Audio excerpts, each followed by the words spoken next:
Good morning sa muli mga kaibigan. Welcome back sa garden of Kuya Koy. Masayang masaya si Kuya Koy dahil sa ayan, lumalago na yung aking mga halaman dito. Against the light. Time check. It's 5:41 in the morning. Malago yung halaman, malago din yung damo. Nagsimula na yung tag-ulan kaya pati yung halaman ay nasihan din.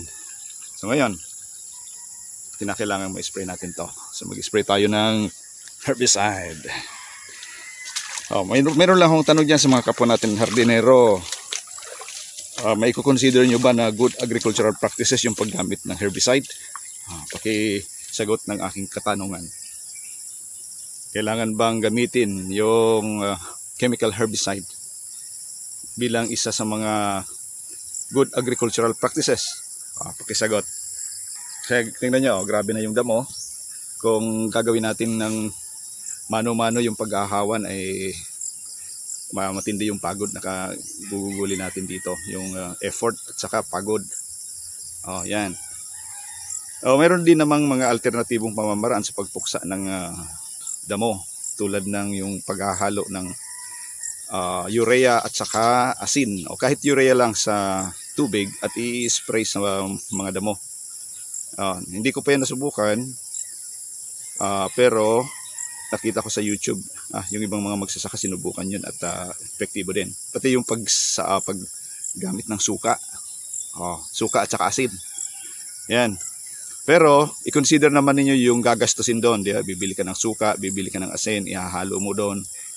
Yung urea ganun din. Although yung urea double purpose na. So pag napuksa yung damo, ay magsisilbi na rin siyang pataba doon sa mga halaman. Pero ngayon, meron namang available na glyphosate at economical naman kasi doon sa 100 ml o isang lata ng sardinas ay kaya nang puksain yung ganito kalawak na damuhan. Kung gagamitin natin ay suka at saka asin, ay marahil ay isang isang litro ng suka ang gagamitin natin dito. At saka siguro mga kalahating kilong asin. So i-convert mo yon into pera at i-compare mo dun sa halaga ng glyphosate na 100 ml lang. Tiyak na makakatipid tayo sa glyphosate.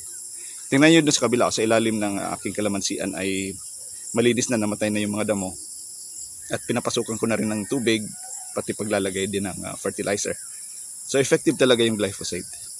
Although may mga nagsasabi na hindi daw environmental friendly yung glyphosate kasi yung mga beneficial microbes doon sa lupa ay pinapatay daw. So madali namang magsabi ng ganun kasi kapag sinabing organic, meron talaga tayong mga paniniwala na sinasabi although wala pa namang scientific proof. So mas maganda na meron tayong mga patunay para panindigan natin at makumbinsin natin yung mga magsasaka na yung paggamit ng glyphosate ay hindi talaga kanais-nais para sa ating kalikasan, maging sa ating kalusugan, di ba? Generally, parang generic, pag sinabing chemical ay toxic. Pero ano ba talaga, kuya?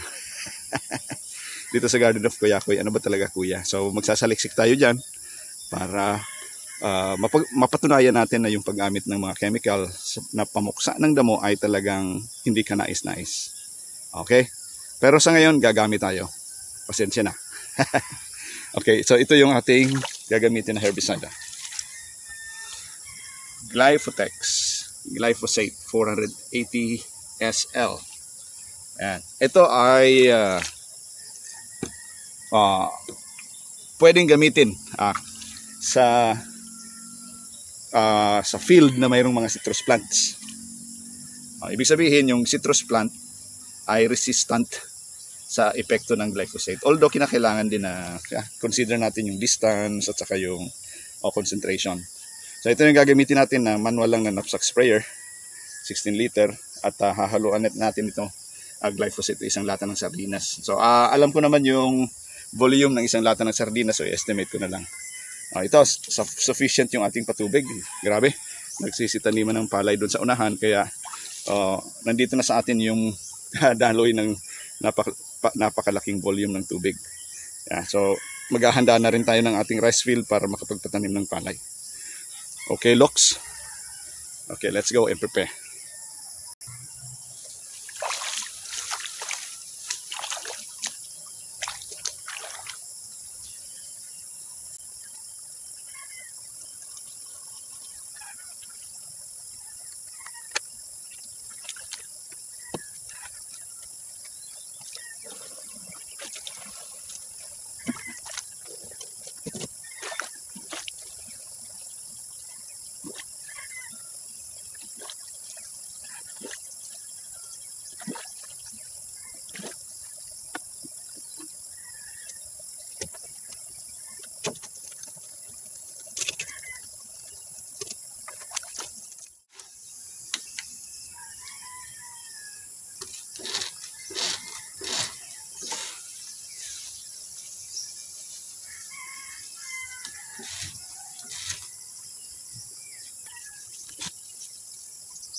Ang ganda ng panahon.